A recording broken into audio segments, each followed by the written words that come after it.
And my name is Jerome Bonnet. I'm INSERM researcher. I work in Montpellier at CBS.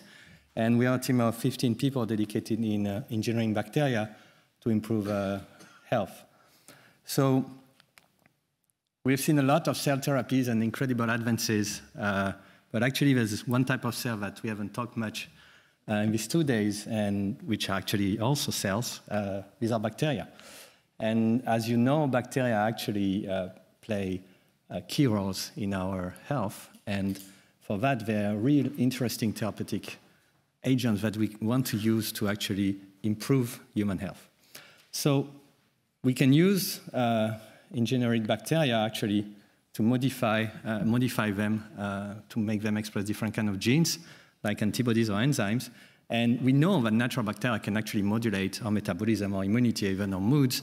And basically, there's even already some proof in animal proof of concept, of application to metabolic disease, infectious disease, and cancer.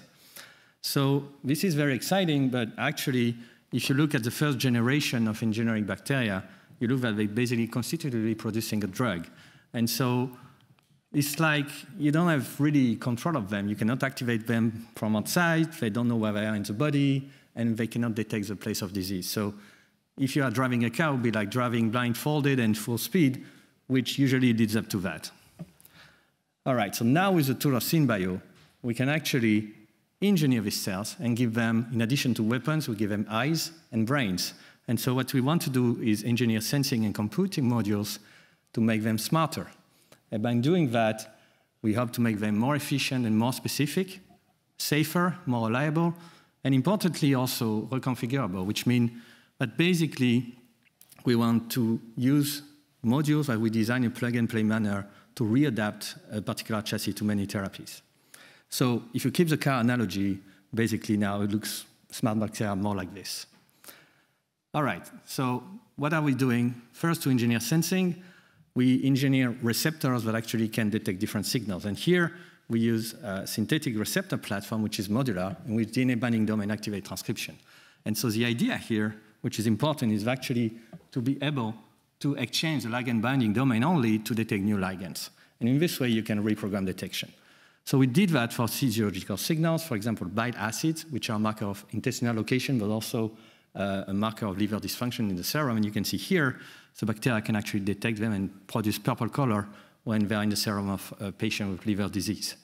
We changed this domain for a domain that detects caffeine, and now the same receptor can actually detect caffeine. You can see the fluorescence of the cells actually increasing here, so detecting an exogenous signal in that case. So now we give them eyes. How do we give them a brain? Where we inspire from computing and electronics to engineer these tiny DNA switches that can actually be flipped and have two states, like 0 and 1 in computer science. And here, when you flip the switch using a recombinase, you can actually trigger gene expression. And this is irreversible, so now you have a memory that remains for many generations. You can imagine have sustained drug delivery once you activate your device. Also, we can combine these switches to engineer logic gates. So in this case, an AND gate, where you have production of your gene only when the two signals are present. So the signal A and B, you can see here the bacteria producing GFP. OK, so these are the tools. Now I want to show you how we apply them for therapeutic bacteria. So here I show you some work, actually ongoing work, where we are engineering bacterial cancer therapeutics. All right? So basically, you can imagine now that we know that bacteria can colonize tumors. And you can imagine that by giving them coffee, your doctor could actually activate therapeutic release at the right time and the right dosage. So here we take our caffeine receptor and you replace GFP reporter by luciferase to visualize its activity in vivo. And then we inject tumor in mice. And then once the tumor grows, we inject bacteria that colonize the tumor. And then we give them caffeine by gavage. And we monitor luminescence.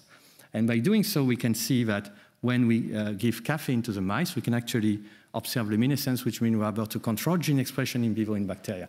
So we're really excited about that because this is remote control of cell therapy in vivo. And now we're pushing that towards therapeutic effectors currently in this actual moment.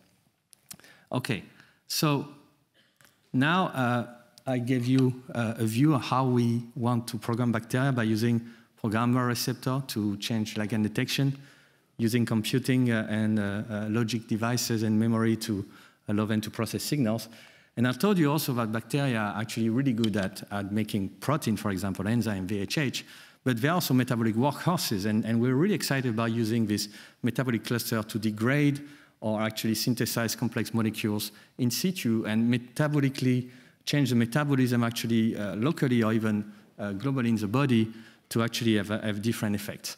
And we can also imagine have a direct therapeutic effect with that, or even potentiate other therapeutics in complementing them. What could be also cool is to actually be able to visualize these cells in vivo and see where they are and how they grow. And to do that, we use this tiny gas vesicles that are agent contracts, so self-assembling protein that can encapsulate gas and that you can visualize with ultrasounds. And in this case, we're also working on that kind of stuff. So what I saw in these days is even towards cell therapies, what's really exciting for us is synergizing. Here I want to show an example of a synergy between CAR T cells and bacteria. So here's a Danone group in Colombia actually use tumor colonizing properties of bacteria to then release specific antigen recognized by modified T cells along with chemokines to attract them to the tumor. And I think it's a really good example of how you can combine these therapeutics. And I believe there's a lot of different examples that we can actually find and combine this therapy together. Obviously, there are also many challenges. So obviously, we want to be better at manufacturing these bacteria, even if they are actually very robust. We need good processes to have reliable production and good quality.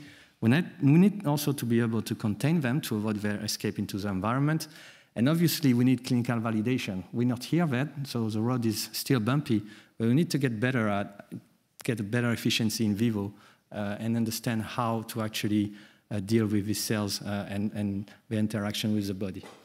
So with this, I would like to thank my team and all our collaborators and also all the founders that support our work. And then I thank you for your attention, and I'll be happy to discuss later.